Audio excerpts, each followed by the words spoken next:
Assalamualaikum warahmatullahi wabarakatuh. Selamat sore, salam sejahtera untuk kita semua.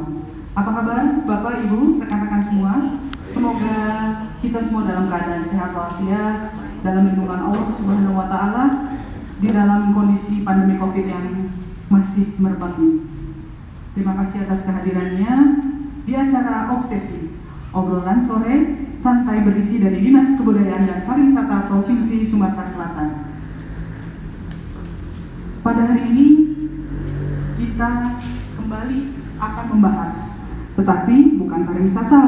Khusus hari ini adalah mengangkat tema pelestarian adat istiadat tradisi Sumatera Selatan, mempertimbangkan kembali pemberlakuan sistem adat marga. Dan telah hadir bersama kita hari ini narasumber yang tidak bisa diragukan lagi keunggulannya, kesenioritasannya, baik di Sumatera Selatan, Indonesia Raya, dan bahkan sampai belahan dunia. Izinkan saya menyapa dan memperkenalkan narasumber kita hari ini. Yang pertama dan selalu menjadi andalan kita semua, selamat sore yang terhormat Kadis Kepala Dinas Kebudayaan dan Pariwisata Provinsi Sumatera Selatan, Bapak Alfa Sahriza. Apa kabar Pak Alfa? Alhamdulillah sehat walafiat. Alhamdulillah. Saya perhatikan Bapak di tengah pandemi ini, Bapak selalu semangat ya. Apalagi diminta sharing masalah pariwisata atau kebudayaan ini Pak. Apa resepnya nih Pak? Bagaimana resepnya Bapak supaya tetap semangat terus nih membahas kebudayaan dan pariwisata Sumsel? Iya, yang jelas kita memaklumi dan menyadari bahwa dengan adanya pandemi COVID-19 ini pasti adalah dari setiap sektor yang ada di Indonesia bahkan belahan dunia, sektor pariwisata adalah yang paling terdampak akibat dari pandemi ini. Namun demikian kita tidak boleh putus asa, apalagi kita kepariwisataan ini meliputi berbagai sektor, baik itu dari segi industri pariwisatanya sendiri, destinasi, bahkan para pelaku perusahaan termasuk UMKM yang ada di lingkaran pariwisatanya semua terdampak. Oleh karena itu kita tidak boleh berputus asa, kita tidak boleh berdiam diri, kita harus tetap semangat. Nah, semangat inilah yang selalu saya coba pegang. Saya tetap semangat dan mencoba untuk berkolaborasi dengan berbagai sektor, di mana yang kita kenal apabila kita ingin mengembangkan sebuah destinasi wisata yang menjadi lebih baik, kita tidak boleh meninggalkan yang namanya pentahelik. Pentahelik itu adalah 5 yang terdiri dari pemerintah, akademisi, kemudian para pelaku pariwisata, kemudian para komunitas ataupun NGO, dan terakhir adalah media. Dan alhamdulillah 5 pentahelik ini yang di Sumatera Selatan kita sudah cukup kuat berkolaborasi untuk memajukan pariwisata. Yang membuat saya semakin semangat adalah karena teman-teman yang dalam pentahelik pun semangat. Para pelaku pariwisata, pemandu wisata, travel agent, industri semua tetap semangat. Bahkan mereka mencoba untuk menciptakan event-event yang ini membuat saya semakin positif dan optimis bahwa kepariwisataan Sumatera Selatan pasti tetap akan eksis. Amin. Judulnya kompak Pak ya? Kompak, kuncinya ada kompak. Terima kasih Pak. Selanjutnya yang terhormat Ketua Pembina Adat Sumatera Selatan, Bapak Albal Subari. Izin Bapak, selamat sore, apa kabar Pak? Terima kasih sudah hadir di acara kami Pak. Sebagai Ketua Pembina Adat Sumatera Selatan yang dilantik langsung Pak ya oleh Gubernur Sumatera Selatan, apa kesibukan Bapak hari ini Pak?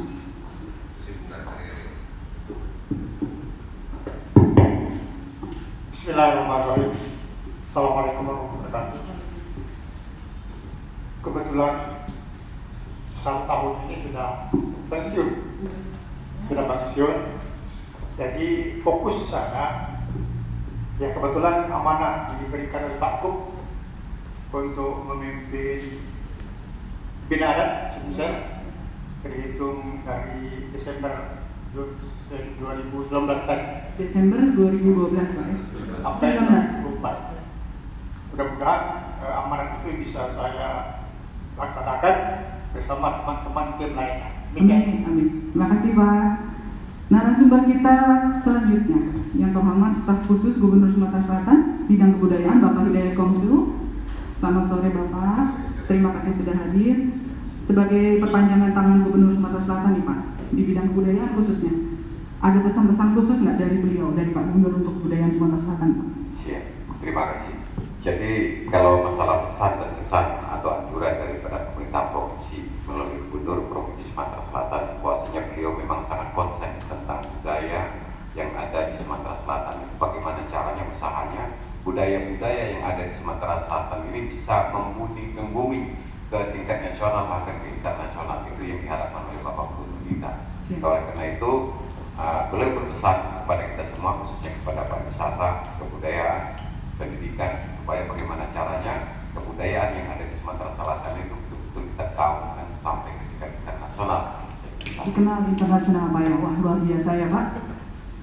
Selanjutnya, narasumber yang paling muda, yang terhormat Kepala Bidang Publikasi dan Dokumentasi di Disbudpar Sumsel, Bapak Ahmad Rafani. Selamat sore, Bapak. Selamat sore, Assalamualaikum. Waalaikumsalam. Terima kasih sudah hadir, Pak, sore hari ini. Pak Rafani ini adalah seorang ahli huruf kagama yang sudah mendunia, Pak ya, sudah membawa harum nama Sumatera Selatan. Bagaimana dengan penggunaan huruf ini sekarang, Pak? Apakah sudah mulai bangkit komunitasnya? Terima kasih. Yang pasti begini, kebudayaan itu investasi. Jadi aksara hulu itu salah satu investasi Sumatera Selatan di masa mendatang. Suatu saat dia akan berbuah ke sektor-sektor ekonomi dan seterusnya, meningkatkan kesejahteraan masyarakat. Karena itu sekarang tumbuh komunitas-komunitas, banyak komunitas aksara hulu, membuat kaos, mereka souvenir, kemudian mengajarkan aksara itu dan seterusnya. Saya pikir suatu saat kebudayaan Sumatera Selatan akan mampu menopang kesejahteraan masyarakat Sumatera Selatan. Amin. Itu yang minat generasi muda atau gimana, Pak? Generasi muda, mulai dari remaja-remaja SMA, tingkat SMA, kemudian perguruan tinggi. Sekarang tumbuh komunitasnya banyak sekali. Yang salah satunya yang menonjol itu komunitas aksara hulu. Aksara hulu, Pak ya. Terima kasih, Pak Rafani. Baiklah, kita akan kembali ke topik bahasan kita hari ini. Pak Kadis, untuk melestarikan adat istiadat atau kebudayaan Sumatera Selatan, apa saja yang telah dilakukan oleh Disbudpar Sumsel, Pak? Bisa berikan contohnya? Ya, baik, pertanyaan yang bagus sekali. Bagaimana untuk melestarikan adat dan budaya atau adat istiadat di Sumatera Selatan? Kita tahu bahwa Sumatera Selatan itu besar sekali. Bahkan kita ada 17 kabupaten kota. Dari 17 kabupaten kota itu, satu kabupaten saja ini bisa beragam adatnya. Jadi bukan hanya 17 adat kabupaten kota, 17 adat, bukan. Satu kabupaten saja bisa beragam adatnya. Contoh soal Ogan Komering dulu saja. Ogan Komering di situ ada suku Ogan, ada suku Komering. Nah, suku Ogan saja ini adalah beragam adatnya. Setiap kecamatan itu berbeda adat istiadatnya.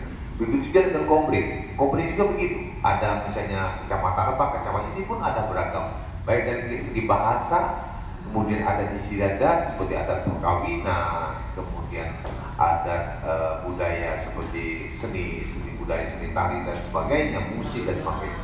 Nah, ini beragam. Kemudian juga ada, kalau dari daerah Ogan itu ada namanya Satra Tutur. Satra Tutur dari setiap kabupaten itu berbeda juga. Artinya memang ada di sejarah kita banyak sekali. Namun alhamdulillah kita negara Indonesia yang berada di bawah naungan kebinekaan, walaupun kita berbeda adat budaya, namun tetap kita bersatu. Disinilah budaya mempersatukan kita. Bicara masalah adat istiadat di Sumatera Selatan, alhamdulillah sekarang pun sudah terbentuk lembaga adat. Artinya lembaga adat inilah tempat kita adalah mencoba untuk berdiskusi, kemudian menanyakan bagaimana adat yang sebenarnya, dan juga kita sudah punya payung sekarang, sudah punya tempat naungan. Artinya adat istiadat kita bisa diakomodir dan semuanya akan dikembangkan, dikonsep oleh lembaga adat, karena lembaga adat ini juga membawai 17 kabupaten kota. Nah, bicara pertanyaan tadi bagaimana kita coba melestarikan, ya salah satunya kita harus selalu untuk membuat semacam berbagai event budaya, event adat istiadat. Itu adalah salah satu cara kita untuk melestarikan. Jadi semacam festival budaya, kan kita punya festival Sriwijaya. Nanti insya Allah kita akan ada festival pakaian adat Nusantara. Nah, ini semua adalah cara kita untuk melestarikan adat budaya yang ada di kita Nusantara, khususnya Sumatera Selatan. Luar biasa. Lalu Pak, saya pernah mendengar nih ada arahan khusus dari Gubernur Sumatera Selatan bahwa akan mengangkat kembali kearifan lokal yang ada dalam sistem adat marga. Ya. Bagaimana menurut Bapak? Ya, saya sangat sependapat apa yang disampaikan Pak Gubernur, karena dulu-dulunya memang pemerintahan itu bukan hanya seperti sekarang. Dulu sampai ada pemerintahan marga. Nanti untuk lebih detailnya mungkin dijelaskan oleh Pak Akbar sebagai Dewan Adat yang lebih paham tentang itu. Mungkin kalau kapasitas bicara marga, mungkin Pak Akbar lah yang lebih kompeten untuk menjelaskan. Tapi yang prinsipnya adalah ini sebuah ide yang cemerlang. Karena Pak Gubernur ingin dengan adanya pemerintahan marga atau adat marga ini, secara otomatis adat-adat yang dulu sempat muncul kemudian tenggelam, kita harapkan akan muncul kembali. Jadi muatan lokal atau kearifan lokal ini akan kembali terlestarikan dengan adanya pemerintahan adat marga. Rasa ini. Siap, terima kasih. Kalau gitu Pak, sesuai dengan arahan Bapak kita beralih ke pakarnya, Pak Alban. Sebenarnya yang dimaksud dengan sistem adat marga itu seperti apa Pak? Bisa tolong dijelaskan? Terima kasih. Jadi sebelum saya masuk ke inti pertanyaan, barangkali kita perlu samakan persepsi dulu. Sebab dalam konsep marga itu dua pengertian. Marga dalam arti pemerintahan, marga dalam arti kesatuan masyarakat adat. Kalau marga dalam arti pemerintahan, sejak SK 142, marga peserta berangkat dihapus. Tapi kalau marga dalam pengertian masyarakat adat, itu dia akomodir oleh SK itu sendiri. Kita bisa baca butir 3. Di situ dia katakan bahwa sambil menunggu petunjuk dari pusat, kesatuan masyarakat adat tetap diakui. Ini dijabarkan lanjut oleh Perda 12 tahun 88. Di situ dia katakan bahwa masyarakat adat supaya jangan menimbulkan persepsi yang berbeda atau sama dengan yang tadi, maka selanjutnya disebut dengan lembaga adat. Kembali ke tema kita bahwa yang dimaksudkan dalam tema itu persepsi saya adalah mengembalikan adat marga zaman komunitas etnis pada awal terbitnya marga. Marga ini tiga terbit. Terbit pertama berasal dari kuyang-kuyang, itu berasal dari satu dusun berkumpul, dia menjadi serikat, namanya serikat dusun, itulah marga. Marga adalah bahasa dusun. Tapi sultan masuk dengan motivasi dagang, dengan motivasi intervensi kekuasaan, dia ubah. Yang tadinya ini skup wilayah misalnya marga X, dia gabung atau dia potong. Karena untuk politik kekuasaan. Sultan kalah, masuk Belanda. Belanda lebih lagi cara pengaturannya, sehingga terakhir marga yang berada di Sumatera Selatan 188 marga, dasarnya adalah IGOP. IGOP itu adalah peraturan perundang-undangan kolonial dasar daripada marga itu. Itulah yang dihapuskan oleh SKUP itu. Kembali ke tema kita, pelestarian adat istiadat Sumsel mempertimbangkan kembali ke sistem adat marga. Saya jawab, pelestarian itu maksudnya memberdayakan masyarakat adat yang ada pada marga itu. Tapi marga dalam pengertian genealogis, marga dalam pengertian satu kuyang. Misalnya etnis Komering. Nah itu maksudnya yang adat Komering. Etnis lahat, dia ada lahat. Boleh Kiai Arab Ismail bahwa asal usul orang Sumsel itu berasal dari 3 gunung. Gunung Seminung, salah satunya adalah keturunan Komering. Gunung Lempok, itulah turunnya Basma dan selanjutnya, dan Gunung Kaba. Kaba itu ada tinggal, itulah nanti putarannya ke Muratara. Nah, jadi masyarakat yang ada di 9 lingkaran sungai ini Itulah yang mau kita angkat. Jadi kesimpulannya adalah pelestarian adalah suatu pemberdayaan adat marga yang masukkan adalah adat marga pada awal marganya itu, bukan marga saat dihapuskan pemerintah oleh SK 142. Jadi balik ke awal lagi Pak yang marga ini. Terus sistem adat marga di Sumatera Selatan menurut Bapak saat ini apakah masih diakui dan dijalankan saat ini? Bisa berikan contoh mungkin Pak? Maksudnya? Yang adat marga yang Bapak sebutkan tadi, yang dari asalnya dari 3 gunung, itu sekarang apakah masih ada? Sistemnya masih ada nggak marga? Sistem pemerintahan. Adat marga itu Oh, masih ada sistem nggak? pemerintahan. Betul. Pertanyaannya. Adat marga Oh, masih ada nggak sekarang? kalau dari sisi pemerintahan, sejak 1 April 1983, dasarnya SK Gub 142 garis KPTS garis 3 Romawi garis 83 tertanggal 24 Maret 83, maka pemerintahan marga dalam pemerintahan tak ada. Dan dampaknya adalah memang Pasirah itu para marga tak ada kekuasaan. Dulunya kalau dia itu masih berkuasa, dia ngurusi adat. Nah adat ini karena Pasirah kita sudah tidak ada lagi. Jadi sebagaikan sebagian orang rusun itu seperti anak ayam kehilangan induk.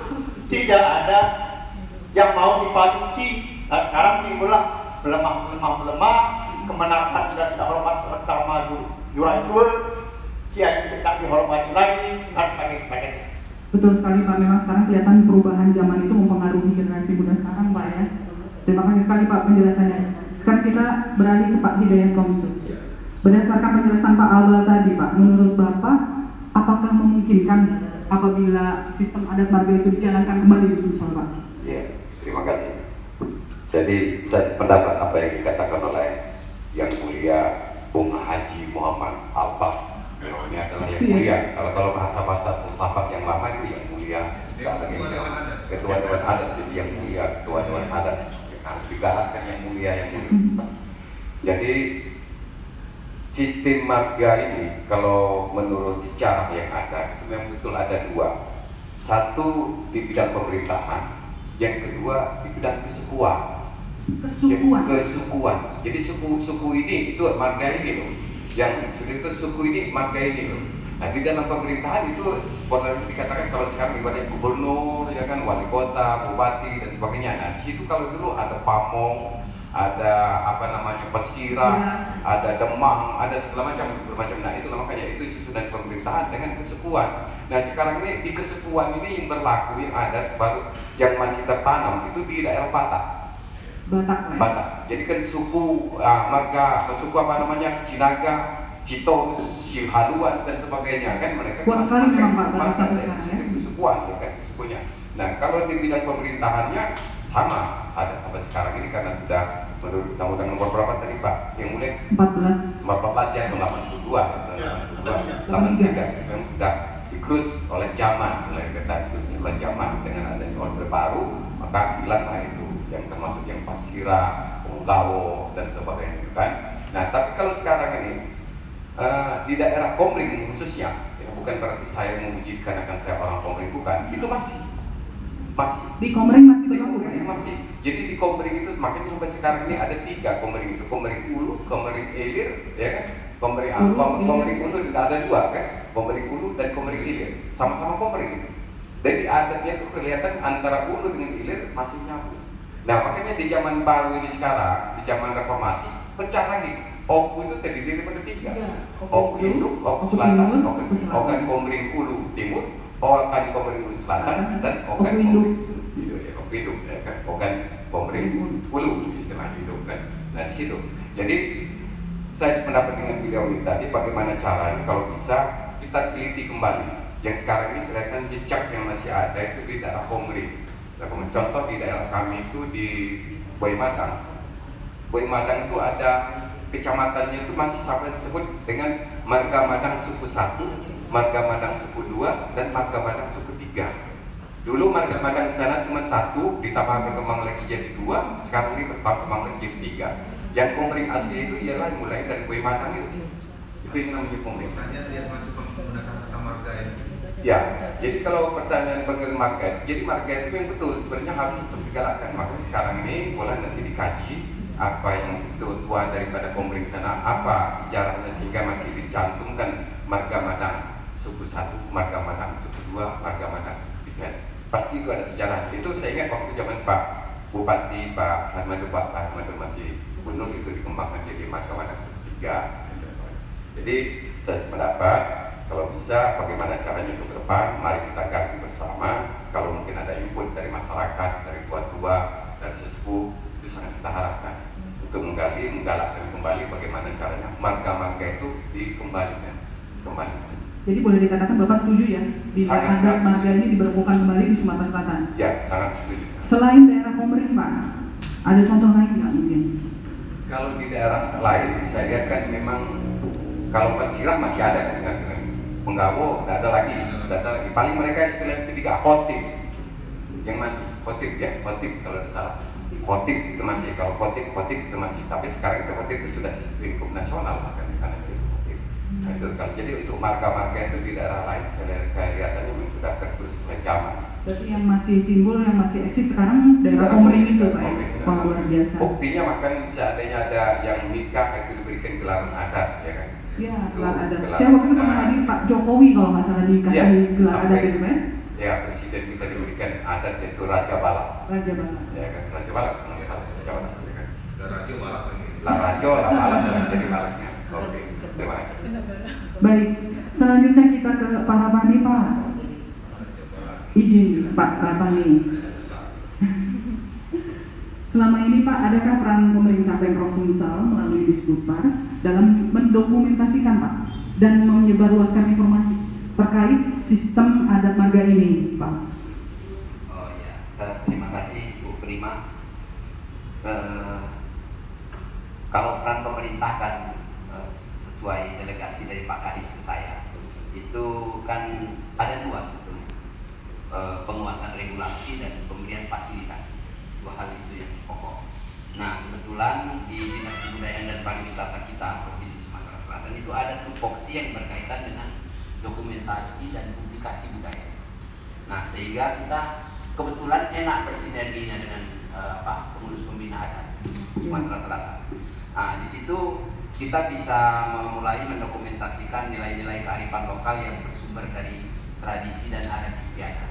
Nah, sinerginya enak karena kita sudah ada peraturan daerah nomor 4 tahun 2015 tentang pelestarian budayaan daerah yang amanatnya, salah satu amanatnya itu mendokumentasikan adat istiadat Sumatera Selatan. Nah, kemudian di situ juga diamanatkan untuk mensosialisasikan dan mengedukasi masyarakat di dalam perda tersebut. Nah, persoalannya sekarang kan perda itu harus diturunkan ke peraturan yang lebih aplikatif. Nah, kemarin ada perintah dari Pak Gubernur lisan kepada pembina adat agar menyusun peraturan daerah tentang pelestarian itu dan sudah ditindaklanjuti dan sudah dapat diskusi dari Pak Kadis untuk menindaklanjuti pembuatan tim untuk menyusun peraturan gubernur itu. Jadi sebetulnya sinergi ya, Dinas Kebudayaan dan Pariwisata selaku regulatornya dan fasilitatornya dengan pembina adat itu satu sinergi.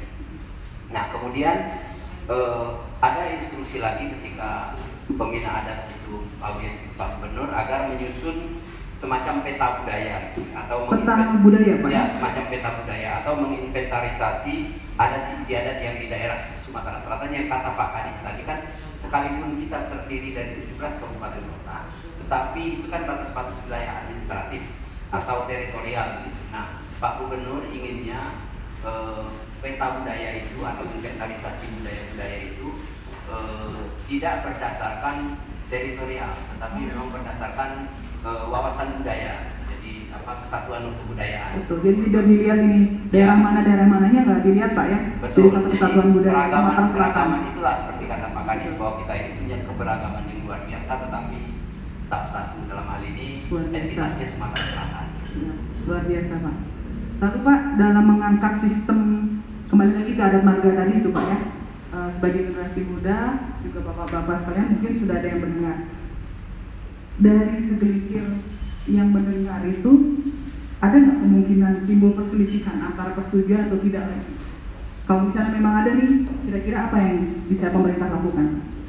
Tentu, karena begini ya, kalau pemberlakuan marga kembali itu diberlakukan kembali, tentu kan karena sudah lama tidak diberlakukan, tentu sudah ada ini apa, pergeseran nilai di situ ya. Sehingga mungkin saja terjadi konflik.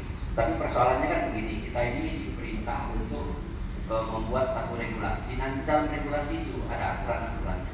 Nah, dengan adanya aturan-aturan itu ya mudah-mudahan sesuatu yang asing itu atau sesuatu yang sudah tidak berlaku lagi akan kemudian disosialisasikan lagi dan diperlakukan menjadi kebiasaan kembali. Ya bisa jadi new normal gitu. New normal, ya. Ya. Nah, kemudian begini, kebudayaan sesungguhnya yang lembaga-lembaga adat yang kita susun sekarang ini kan sesungguhnya kelanjutan dari yang dulu, dari kearifan lokal masa lalu. Nah, kemudian kita lembagakan kembali dalam bentuk yang lebih sesuai dengan zamannya, dan kemudian kita berdayakan kembali kearifan lokal itu untuk kepentingan masyarakat sekarang untuk mendatang. Nah, itu perlu ada aturan. Nah, itulah kita diminta untuk oleh Pak Gubernur untuk membuat semacam regulasi atau peraturan gubernur tadi agar bisa mencoba memberlakukan kembali memberlakukan kembali sistem marga itu di dalam masyarakat Sumatera Selatan yang kata Pak Kadis tadi beragam. Nah, saya rasa itu. Ya, luar biasa. Tampaknya waktu berjalan nggak terasa Pak, sangat menarik sekali pembicaraan kita. Sebenarnya memang sesi kami maksimal 1 jam Pak. Tapi saya lanjut ya dengan pertanyaannya, Pak Kadis, menurut Bapak, seperti yang Pak Rapani bilang tadi juga, kebudayaan kita banyak sekali Pak. Bagaimana membangun pariwisata berbasis masyarakat adat Pak? Adakah peluang ke situ Pak dari Sumatera Selatan? Iya, kalau bicara adakah peluang, pasti ada peluang itu. Kita kembali ke masalah tujuan mulia Pak Gubernur untuk mencoba mengembalikan adanya pemerintah adat marga. Tidak lain adalah dalam rangka upaya untuk mencoba melestarikan kearifan lokal ataupun budaya-budaya yang mudah mulai tergerus oleh masuknya globalisasi. Nah, dengan adanya marga ini diharapkan ini akan menjadikan sebuah filter untuk tidak, khususnya generasi muda, lupa dengan adat budaya yang seharusnya kita pertahankan. Karena apa? Dengan adanya pemerintah marga ini atau adat marga ini, maka ini akan membatasi. Contoh soal Pak Gubernur pernah menyampaikan bahwa Pak Gubernur pernah menghentikan sebuah upacara adat, katakanlah dalam pemberian gelar adok tadi, karena teknologi, sehingga generasi muda menggampangkan, di mana pada saat pemberian gelar adok itu seyogianya mereka melakukan dengan tenor, dengan kulit gong kecil mungkin Pak. Gong kecil dengan suara, dengan bahasa. Nah, karena teknologi, gong itu diganti dengan organ, suara organ. Organ kan piano kan bisa kan dengan suara tang tang tang tang tang seperti itu. Nah, Pak Gubernur melihat itu, langsung Pak Gubernur hentikan acara itu. Karena ini sudah melanggar adat yang sebenarnya. Nah, kenapa ini bisa terjadi? Karena tidak ada kontrol. Nah, diharapkan dengan terbentuknya lembaga adat ini, kemudian nanti akan terbentuk lagi lembaga adat marga, dan inilah yang akan menjadi kontrol supaya adat-adat budaya yang selama ini memang harus dilestarikan akan terlestarikan, dan generasi muda tidak menggampangkan adat dengan mengikuti perkembangan modernisasi. Ini tujuan utama. Jadi artinya kalau kita mau memungkinkan, pasti memungkinkan. Tinggal bagaimana kita konsepnya membangun itu. Tapi bukan berarti membangun kembali pemerintah marga ini membangun kembali raja-raja kecil. Tidak demikian. Hanya mungkin kita ingin mencoba meluruskan bahwa sistem pemerintahan di daerah itu turunan sampai ke desa atau kemana, ini ada sebuah kekuatan lagi yang untuk sebagai batasan atau filter bagi masyarakat supaya tidak semena-mena untuk melaksanakan ataupun menggampangkan sebuah adat budaya yang akibatnya malah mengkaburkan adat budaya itu sendiri. Iya Pak. Ada tambahan mungkin Pak Alban? Silakan tambahkan Pak. Ada tambahan. Mau menambahkan? Tambahan ya. Jadi istilah sistem adat marga, saya ingat dengan Pak Gub waktu kami pelantikan ataupun waktu audiensi pertama, beliau menyampaikan satu ide bahwa perlu ada yang namanya pasirah adat.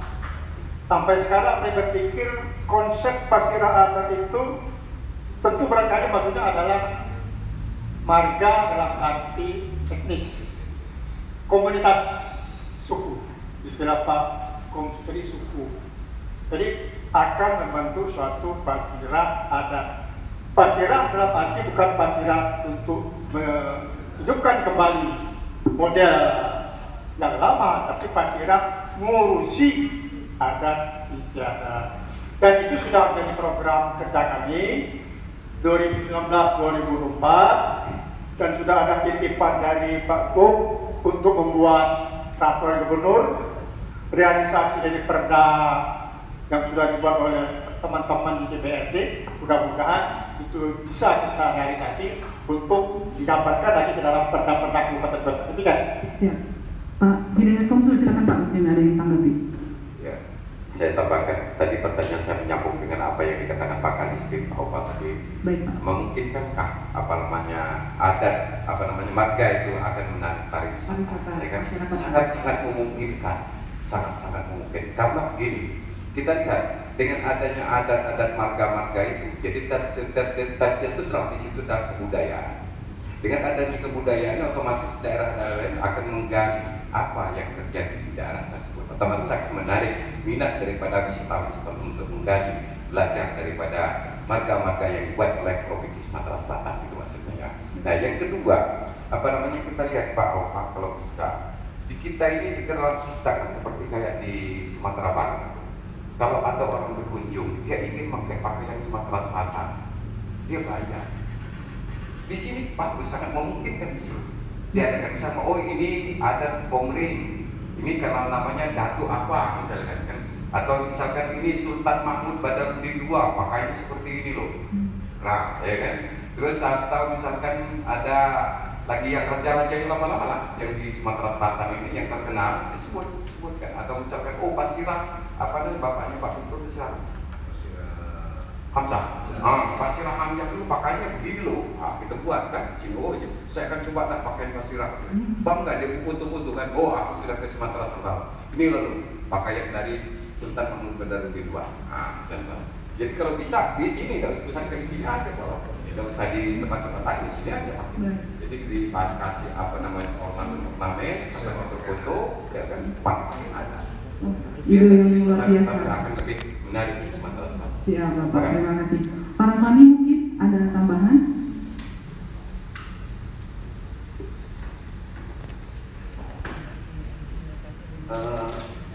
Sedikit saja mengenai bahwa Pariwisata berbasis bisa ke arah kebudayaan.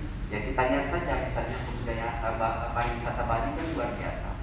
Itu kan ada subak, ada ngaben, ada tradisi-tradisi keagamaan lainnya kan, tradisi kan berbasis adat. Nah, kita juga punya ada ngobeng, ada nimfu dan sebagainya. Nah, sebetulnya kalau itu kita garap dengan baik dan itu menjadi tradisi kita, orang akan datang ke daerah melihat keunikan itu. Dan itu baru melihat keunikan. Ada masanya mereka melakukan penelitian, dan ada masanya mereka terlibat, dan seterusnya. Ada masanya mereka meniru. Nah, satu hal yang kebudayaan itu uniknya kan dia tidak bisa diekspor. Jadi tapi hanya bisa ditiru. Jadi tidak bisa dijual belikan. Kalau tradisi komering ya tetap tradisi komering, nggak bisa dibeli oleh Amerika, nggak bisa. Beda dengan hasil teknologi yang bisa dibeli. Bedanya di situ. Nah, karena itu keunikan itulah yang menjadi potensi pariwisata. Keunikan itu menjadi daya tarik tersendiri ya Pak. Iya. Betul. Tak terasa sudah 1 jam Bapak-bapak narasumber. Sebelum mengakhiri obrolan kita sore ini, boleh saya minta closing statement? Mungkin ada harapan atau nasihat-nasihat untuk kami semua generasi muda. Silakan Pak Kadis. Baik, terima kasih. Ini menarik sekali. Pak Komsu, Pak Albar, Pak Rapani. Acara kita ini ditonton orang banyak, bahkan ditonton secara nasional. Artinya kita akan live dan mudah-mudahan ini menjadikan sebuah masukan juga buat para generasi muda bahwa betapa pentingnya kita untuk tidak melupakan adat istiadat dimanapun itu berada. Apalagi generasi muda kita Indonesia dikenal dengan adat ketimurannya, itu juga dengan Sumatera Selatan yang dikenal dengan keberagaman adat budayanya, merupakan sebuah tanggung jawab generasi muda untuk melestarikan. Siapa lagi akan melestarikannya kalau bukan generasi muda? Untuk itu dalam closing ini saya mengimbau kepada generasi muda Sumatera Selatan dimanapun Anda berada saat ini, jangan lupa dengan adat istiadat tanah kelahiran, minimal tanah kelahiran kita sendiri, sehingga adat budaya kita tidak tergerus oleh modernisasi. Mudah-mudahan pembicaraan kita hari ini akan menjadikan sebuah wacana bagi generasi muda betapa pentingnya mempertahankan dan melestarikan adat budaya. Silakan. Terima kasih Pak Hadi. Pak Alban, silakan Pak. Mungkin memberikan harapan atau saran buat kami. Ya, sebagai Ketua Pembina Adat, tentu ini perlu dukungan, Siapa Pak? terutama kepada generasi-generasi muda penerus dari melaksanakan adat istiadat ini. Kalau generasi muda tidak menyambut, tak ada guna yang kami kerjakan, dan dia akan putus di tengah jalan. Jadi harapan kami supaya adat ini berlanjut bagaikan air sungai yang mengalir dari hulu sampai ke hilir. Demikian penutup dari saya. Terima kasih Pak Staf Khusus, silakan Pak. Ya, closing statement dari saya hanya menyambung apa yang dikatakan Pak Opa tadi, maksudnya tidak terlepas daripada generasi muda, karena maju atau tidaknya budaya ke depan itu adalah tergantung daripada generasi muda. Kalau generasi muda dimanapun berada hanya tutup mata tentang adat dan budaya, otomatis akan tergerus. Oleh karena itu harapan kami supaya bagaimana caranya generasi muda untuk ke depan jangan lupa dengan adat dan budaya yang ada di Provinsi Sumatera Selatan, supaya sama-sama kita gerakkan. Kalau tidak kita, siapa lagi? Kalau tidak sekarang, kapan lagi? Kita terima kasih. Pak Rapani. Ayo generasi muda, kita tingkatkan perhatian kita kepada kebudayaan, kita jadikan kebudayaan ini sebagai investasi, khususnya adat istiadat, agar kita bisa membuktikan bahwa Indonesia ini benar-benar negara superpower di bidang kebudayaan. Saya rasa itu. Terima kasih. Luar biasa. Satu makna yang timbul hari ini di saya Pak sebagai wakil generasi muda, bahwa budaya itu penting sebagai identitas bangsa, identitas daerah di tengah-tengah kebudayaan asing yang terus masuk ke Indonesia ya Pak ya. Baiklah, kami ucapkan terima kasih atas kehadirannya. Izinkan saya memberikan satu budaya. Buah durian enak rasanya, tajam tanda buah berduri. Orang tegas senang rupanya, tampang saja bukanlah dari hati. Maka nasi duduk di atas papan, papan yang dipenuhi cinta kasih. Bila ada salah kata maaf kami sampaikan. Semoga berkenan dan terima kasih. Wassalamualaikum warahmatullahi wabarakatuh. Kami persilakan Bapak untuk menerima sedikit souvenir dari kami, dari Pak Hadi, Kepala Narasumber. Pantunnya mantap sekali. Mana duriannya? Ada di Jalan Demak. Menerbang kayu baik, yang menerbang kayu. Demak gadis habis banyak bujang ayu dah. Lebih dengan tilan habis kan nih. Kamu nak ngomong mana tadi itu malas malas tadi.